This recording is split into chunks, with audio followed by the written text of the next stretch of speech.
I am going to be talking primarily, well, almost entirely about weed management in organic systems, and also very specifically in veg crop. We're not going to get into orchard or vineyard, although there is some applicability for sure. But yeah, my main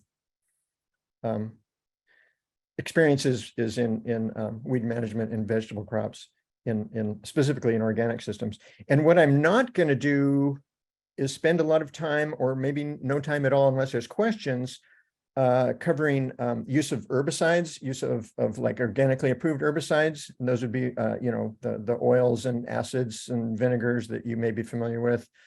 I'm not going to talk about plastic mulch as a weed management strategy. And like I say, unless there's specific questions. And then I'm also not going to cover soil solarization. That's a pretty specific tool. It's an effective tool, but it has to be done right. And I'm happy to talk about it, but that's not going to, again, that won't be like a focus of what I've got set up here today to discuss and share. And then in order to keep you all engaged, was one of my goals is to have you all with me right to the end. We'll see how that goes, but I do have a fun quiz at the end of my slide set that I think you all will enjoy taking, and I think it will be hopefully pretty illuminating in terms of how you're managing, how your management strategies are kind of playing out on your farms. So let's go ahead and get started. And the main thing here with weed management is that it's all about timing. And that was one of the things I learned early on in my career, and I've learned it many times since, that you've got to be at the right place at the right time with the right tool, or you're going to miss the opportunities. We'll talk a lot about strategies for good weed management, because it really is, you really have to consider the whole system. And then and we'll also, through this presentation, I'll be talking about some of the tools in the toolkit that you have at your beck and call to manage weeds. And then, kind of in line with strategy and timing there's a lot of planning and forward thinking, and thinking, year 1, year 2, year 3, year 4, for good management. So, and if you accomplish your goal of good weed management, you will obviously save time, and time is money. You'll save labor. You will improve your profitability, or your bottom line, and you'll definitely increase yields. So let's go to the next slide. Okay, so I just want to go through some of this stuff very quickly, just to kind of as a brush up. I know you guys are probably all very familiar with this, but we're going to be talking about some very broad categories here. There are perennials, which are the biggest problems, typically annuals, which can be just as bad, biennials, broadleaf, and grasses. And those are interesting distinctions when thinking about management strategies. Then semi-aquatic, and then I always like to kind of keep a list of what I call problem perennials, and those are going to be kind of specific to your farm, but they're going to be the ones that you really need to deal with before you even start planting things. And then of course noxious weeds. We can get the next slide.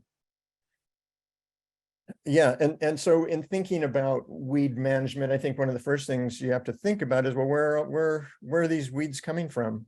And there's so many sources, and it's just ongoing, and it's just something to be aware of. I mean, I've seen so many wind events that just, you just stand and you watch all the thistle seeds just kind of blowing over your farm, and you think, oh man. Water, especially now in this interesting precipitation event that we're having, there's going to be a lot of there is a lot of weed seed movement through flood water. So it'll be interesting for people in low-lying areas or floodplains to see what pops up this spring. Equipment can very easily move seed around.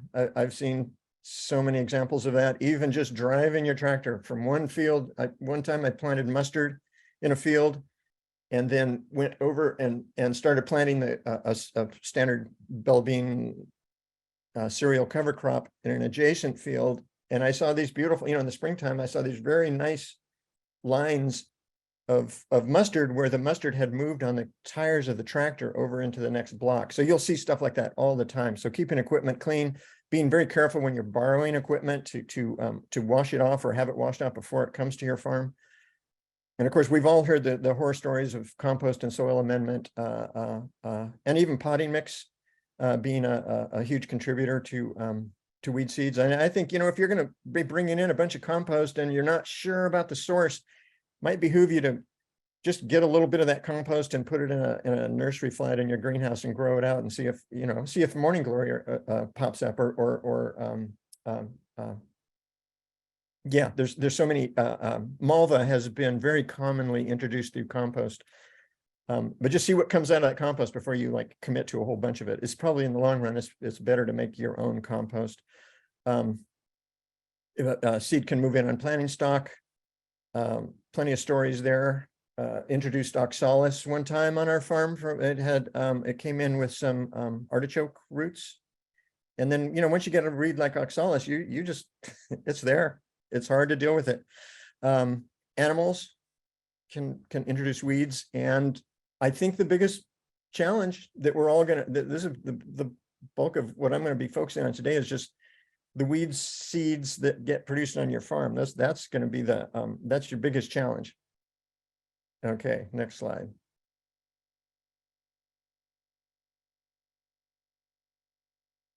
So let's just look a little bit at weeds. They can be disease vectors. They can be virus. They can spread viruses. They can definitely be toxic to livestock. They can be host to insect pests. They are extremely persistent. They're nearly impossible to eradicate oftentimes. I'll give you lots of examples of that. I'm sure you know of your own examples. They are and can be highly competitive, very easily introduced, as we just kind of considered, and extremely drought tolerant. I mean, weeds are weeds. It's pretty impressive what weeds can do. I wish sometimes that our crops were as tough as weeds. And and there are some interesting stories too. I mean, I know growers now who are actually growing weeds and doing quite well at the farmer's market with weeds. And I just had a delicious pastry the other day that my neighbor made that was a nettles and I've forgotten a whole bunch of just wild crafted weeds. It was absolutely delicious and probably way more nutritious than what we buy at the store. Okay, next slide. So yeah, we can be all negative about weeds, but they have some good qualities too. They can be very good indicators of soil conditions. There's a lot of information on that. You can kind of tell if you're familiar with a specific region. You can read a lot about the soil. If it's a piece of ground that you're thinking about renting and there's a whole bunch of dock out there, you can be pretty darn sure that's going to be the wet spot. And there's 100 different examples like that. They're excellent nutrient scavengers. So sometimes if you don't get that cover crop in time and you get rained out and you get a bunch of weeds, well, you'll probably, if you don't get a lot of weed seed, you might get some interesting nutrient cycling that would be beneficial to your production system. Weeds can be a phenomenal beneficial insect habitat.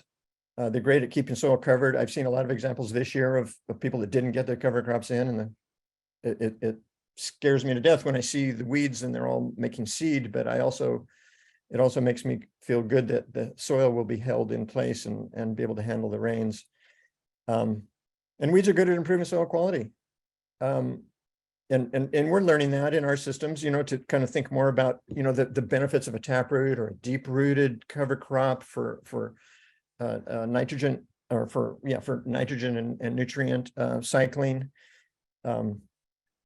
Big taproots can open soil up, and weeds are, they're smart and they're fun to watch. And you'll see if you disturb an area that's been typically undisturbed, the first thing you'll see is a bunch of thistles coming in there, and then you'll see a whole kind of transition. So it's interesting to kind of pay attention to what weeds are doing, but it's also, they can also drive you crazy if you're trying to grow a crop for profit. Okay, next slide. And yeah, I mentioned timing. This is a good example. This is malva. If you disrupt the malva there on the left when it's before its first two leaves are emerged, it's pretty darn vulnerable. But if you try to mess with it after that first true leaf has emerged, especially if you're flaming it or if you're using a vinegar or something, it's much tougher and harder to deal with. And it'll and if you undercut it at the newly emerged stage, or even, I mean, what you really want to do is catch them before they even emerge, before you even see them. You got a good chance. If you wait for that first true leaf, you undercut it, and it'll more than likely reroot and thrive, because you've kind of eliminated some of its competition from itself. So anyway, yeah, timing is critical. Next slide. And this is something that is very well known in larger scale commercial production systems. The growers know what their per acre weed management costs are, right to the penny. This is something that's overlooked in small scale systems, and but I would encourage each and every one of you, to keep track of weeding costs per crop. Because I think you will be quite surprised. Some crops, you don't spend that much money. Some crops you spend, you can spend, you can spend $2,000-3,000 an acre trying to clean up a weedy mess. And that's kind of your profit. Yeah, I think that the message here is just track your weeding time. And I think that'll help you kind of rethink some of these other strategies that I'm going to be talking about in terms of implementing them, because they seem like, oh, that's too much. That's going to take too much time out of production. But when you balance that with the actual labor cost of dealing with the weeds that have gotten out of hand, you will quickly see that it pays to kind of be strategic. Okay, next slide. And these are the problem perennials that I mentioned earlier. These are the main ones. There are more, but these are the big ones: Bermuda grass, Johnson grass, nutsedge, and bindweed. And fortunately, Bermuda grass and Johnson grass can be very easily managed in a fallow setting. Actually, surprisingly easy to eliminate during a fallow managed period. Bindweed, on the other hand, the modified stem is too deep, and we can save bindweed for our questions and answers period after I go through these slides, because it's the scourge of organic growers in our region here on the Central Coast, and it's a tough one. And nutsedge is a terrible one too, but I've seen some hope on management strategies for that one. But anyway, let's get the next slide. And these are some very, very basic, very inexpensive, and easy to get hold of tools that will really change your weed management strategies if you are really really up the game for your perennial weed eradication programs, and biennial, and any weed that makes that just has a big root that wants to just hang around forever.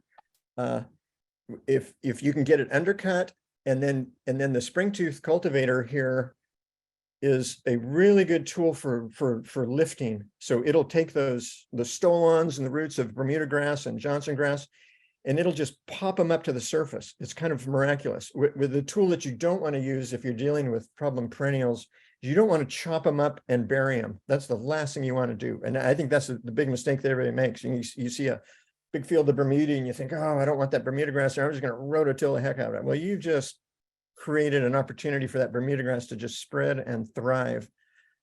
Same with Johnson grass. But these tools, if used in conjunction and if used strategically, in one season, you can eliminate a a terrible infestation of Bermuda grass or Johnson grass. But the trick is to not get those, is to keep those stolons on the surface. And in the wintertime, they'll frost kill, and in the summertime, they'll desiccate. Okay, next slide. So the undercutter, which you just saw in that last slide, is not something you go to the farm implement store and buy. You go to your local fabricator, and it's called this thing that you see on your slide there is just the kind of the cross section of the blade. It's called weeder bar or beveled plow. And all you need to do is weld, it depends on the width of your bed, but say, for example, if you have a 48-inch wide bed, you just weld 2 standards on that beveled plow. It's about 3/8 of an inch thick. And I prefer like in the 5-inch range on the width of the bevel plow. Just weld 2 standards on there, and then those standards go into clamps on your tool bar and A-frame, and you've got an undercutter. It's not expensive. It's very easy. Any fabrication shop could make one very quickly and easily. But I will tell you this: if you don't have one, you might want to think about getting one, because they are such an important tool. Even just to use them around your, in a row crop system where you tend to get your problem area a lot of times can be just around your field edges. But if you can just get really good with this undercutter around your field edges, and you can do wonders at managing weeds that would potentially move into your production system over time. And then it's a great tool for we'll talk here briefly in just a minute about pre-irrigation. But if you can pre-irrigate and then undercut and then plant, you can do amazing things. It's an amazing tool. And if you can, I like it for, like I mentioned earlier, like for fallow land management, it's the go-to tool, because it keeps the bad things up near the surface. It's not cutting and chopping and burying. Okay, next slide. And then, quite honestly, if you're going to be trying to manage weeds mechanically in a small scale organic system, where you're kind of in that realm of mechanization, where you're actually utilizing a tractor as opposed to hand implements and a walk behind rototiller. And if you want to attempt to kind of up your game by starting to utilize some rudimentary or simple forms of mechanical management, you really need to think about utilizing a shaped bed, a kind of a precision shaped bed. And then what you want in that shaped bed is you want minimal cloddiness, you want good particle size, you want stable aggregates, you want minimal crusting, you want a good nutrient balance, good drainage. Obviously, no perennial weeds. That's kind of the starting point. Get rid of, do a fallow, get rid of your perennial weeds, and then go to your bedded system. And obviously, you want minimal weed seed, or very low weed seed bank. No plow pan uniform shape. You want everything's kind of got to be like lined up just right for this whole thing to work. So you need straight lines, precision, loose friable soil, well drained. And then you can just add all kinds of things into this system that would manipulate soil and very effectively manage weeds. And just watch any of the larger scale organic growers are all very good at these kinds of processes where you're shaping a bed and then coming back with sweeps and knives and different implements to manipulate soil and to manage weeds. Hope that all makes sense. Okay, next slide. So, I left UC Santa Cruz. I took an early retirement, 2010, and then I had the great fortune to work with some USDA funding through the Beginning Farmer Rancher program, and I worked with a whole bunch of, like 150 small scale kind of beginning organic growers all through our region here, and this is the typical scenario for those folks. You plant either with a push planter or mechanical planter. You plant seeds into dry ground, you irrigate, the crop comes up, all the weeds come up, and then you spend $1,000 an acre or whatever with hula hose and hand hose, weeding and getting all the little weeds away from the crop so you can actually grow a crop. So this next slide, I'm just going to show you something that would be quite a significant game changer. So you bed up, pre-irrigate, flush your weeds, then do a shallow cultivation. And shallow is critical here because weeds are smart, and if they're only going to germinate if they're in the right place for germination. If they're too deep, they're not going to germinate. So if you do a deep cultivation, you're liable to bring up fresh weeds that missed this first pre-irrigation. And then you're kind of in a clean setting, and then you can plant, and then you can irrigate, preferably with drip, not sprinkler. And then at that point, then your weeds are much easier to manage. So I know it's a step that kind of gets in your way of getting your crop to your market, but it definitely helps your long-term bottom line in terms of managing your weeds. And then the other scenario here that isn't necessarily implicit in this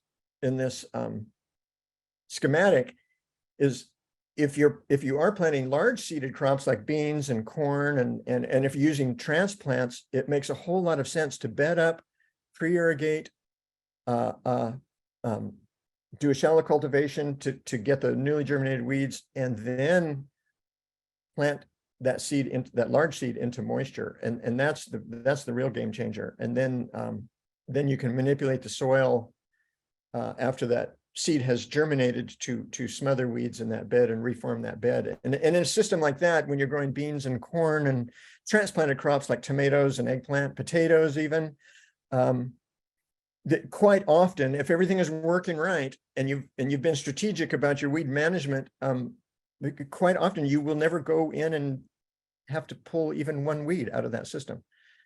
And then that helps you. Then the next year, you haven't set any new weed seed. The next year, then you can come in with your carrots or your hard to manage crops, and your weed seed bank will be significantly reduced. So that's the whole idea of rotation. I think we'll get into that here in the next couple of slides. Hope I'm not going too fast for everybody.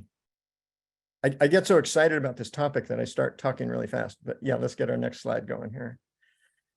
So yeah, I do like drip irrigation for weed management. It's a very important tool. Overhead, if done well, can work really well in a system. But if you're not keeping on top of your gaskets and if you've got leaky risers, and this is just a scenario just begging for weed problems. Wherever there's excessive moisture in the ground and non-uniformity of moisture.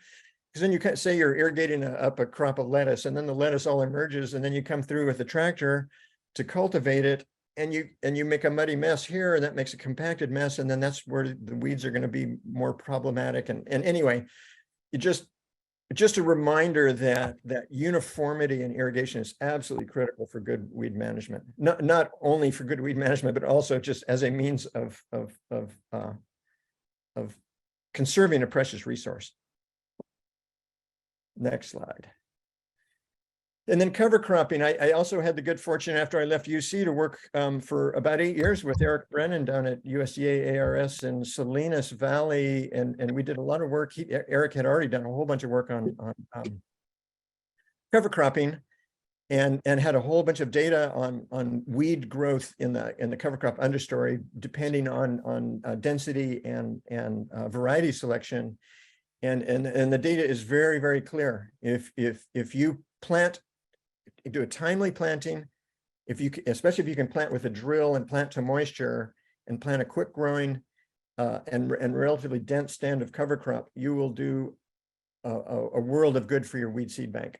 And that's almost a whole kind of weed management discussion on its own. So we won't spend a lot of time there, but if we have specific questions about that, hopefully I can address those. Next slide. So yeah, but I kind of already covered this. You want a dense stand of cover crop. You want to plant as early as possible. You want to select, if you do have a weed problem that you're specifically trying to deal with, you do want to select specific varieties that would be very competitive, like rye and mustard. In the ideal world, it's not always easy to do, but in the ideal world, you plant to moisture. In other words, in the fall, you get your first rain, you get a nice flush of weeds, you do a light tillage, you let that ground kind of sit and mellow, and then plant. and ideally get emergence before the next rain. And then that just gives the cover crop a chance to get ahead of the weeds.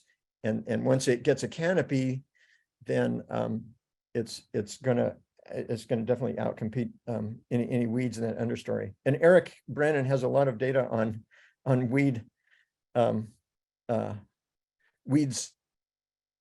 being successful in the understory in setting seeds and then becoming a huge problem. And nettles is one of the best examples.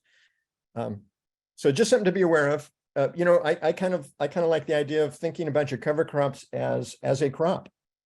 Think about, a lot of times, I know when I first started planting cover crops, I was like, oh, it's just a cover crop, but it's not. It really is a crop, and if you're strategic with it, your management options are increased significantly. If you can, too, we did a bunch of work with Eric on this one too, where we started planting cover crops on beds, just using vegetable equipment, and then you could actually cultivate the cover crop. And we were doing mixtures of rye and oats with vetch. We had very good success on beds, and then you can cultivate. You can even go in and mow. You can manage your furrows. It makes a lot of sense to me. But it is, in that sense, it really does become, the next crop, as opposed to just a cover crop where you just plant it, forget about it until the spring, and then come back. And then, like I said, if you can use a drill to plant your cover crop. Broadcasting is crude by comparison. Next slide. And then I just threw in this one photo. This is one tool that I've been very impressed with. We had very good luck with this tool down in Salinas. There are a whole bunch of things there, and there's a whole bunch of videos on finger weeders, tine weeders, rotary hose, you name it, it's out there from any scale you want, from hand scale on up. So just take a look at those videos, try some different things, kind of mess with these things. With a tool like this finger weeder, it's very specific. It can beat up a crop if you don't, it's going to be hard on lettuce, but it's going to work really great on broccoli. But the weed growth stage and the crop growth stage have to both be right for this tool to work. But it's one of those things where if you catch it right, man, it works good. If you don't, yeah, you can really create some headaches. So just wanted to throw this out there and just encourage you all to kind of experiment and take a look at what your neighbors are doing and what other people are doing and take a look at some of those videos, because some of these tools are pretty powerful. Okay, so here's the quiz I promised you. So everybody get out a piece of paper and a pen or pencil or whatever you have. Use a tablet, doesn't matter. And just give yourself a score, just 1 point for each one of these 10 management strategies, and give yourself a score. So are you doing crop rotation? Crop rotation is a very, very powerful tool for weed management. Are you using a dense cover crop planting as a means of suppressing weeds? Are you utilizing a managed fallow in your system? And by that, I mean, and I encourage people to do this all the time. And it's not easy because land values are so high, especially here in our region. But if you're farming, let's just say you're farming 20 acres and you've got some real problem weeds out there, just take, say, 4 of those acres, 1/5 of your production system every year, and bed it up in the spring and manage it with an undercutter and a spring tooth cultivator, and even do an irrigation or 2 to flush weeds. And that you will just be amazed at how effective that is as a means going forward. And I'll back up to just a bit on crop rotation, because that's another powerful tool. But a good example there is, planting a crop like sweet corn or popcorn or something. It's very easy to manage weeds. You can do it all mechanically. You don't have any weeds, weed seed set, and then come back the next year and plant your carrots and your onions and things that are difficult. Okay, so that's 1, 2, and 3. So number 4, are you planting on uniform beds? Are you using a bed shaper, I guess is the question. Are your beds straight and uniform and easily manipulated with sweeps and knives? Are you in fact using mechanical cultivation? And I think that could, you know, depending on scale, that could just be a hula ho on a garden bed, but I'm more thinking of sweeps and knives in a tractor scale operation. Are you utilizing pre-irrigation as a tool for weed management? Are you utilizing a flame weeder? And flame weeders are great. They were very, very helpful at the UCSC farm for many years. For specifically, we only used them for carrots and garlic, because garlic, you could plant the garlic, get a flush of weeds and flame right on the top, and you never hurt the garlic. Carrots, they're so long to germinate. You could plant the carrots, irrigate, get a flush of weeds, flame the weeds, and then the carrots pop up, you know, a couple days later, and they're clean and good to go, and no more soil disturbance, and you're good to go. So are you utilizing a flame weeder? And number 8 is probably the most important one in this whole quiz. Are you preventing weed seed set on your farm? And I learned this years ago from my neighbor Japanese growers in the Central Valley. I would watch them go out with a little scythe, you know, at certain times of the day, and just walk through the field and just very quickly whack off the seed heads of specific weeds that they were going after. And that makes so much sense. Don't let any weeds go to seed. What you know the story. I mean, there's 300,000. A pigweed plant can produce 300,000 seeds. One plant. And then, as we mentioned, uniform and leak-free irrigation. So, are you doing a good job with the irrigation? And there's some great new tools now for irrigation. You know, you can use the there are some kind of leak-proof irrigation piping now that you can switch over to that actually shuts off when the pressure, or only comes on when the pressure reaches a certain stage, and shuts off when the pressure drops to a certain point, so you don't have any leak down. So when you come back in and turn the pump on to get your irrigation going again, all that water's right there. It hasn't leaked into your field in specific spots. And then transplants are key in a lot of our veg crop systems for just getting ahead of weeds. So are you using transplants? I would just like to say, I guess I've had the good luck. You know, I've learned a lot over my 40-year farming career, and 12 years ago, I was able to purchase a small little farm out here where we are now.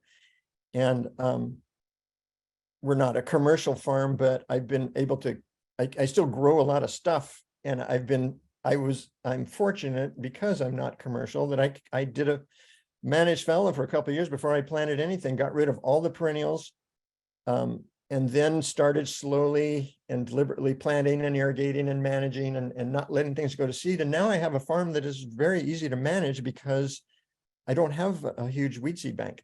And hopefully I can keep it that way. We'll see, but it's kind of fun for me.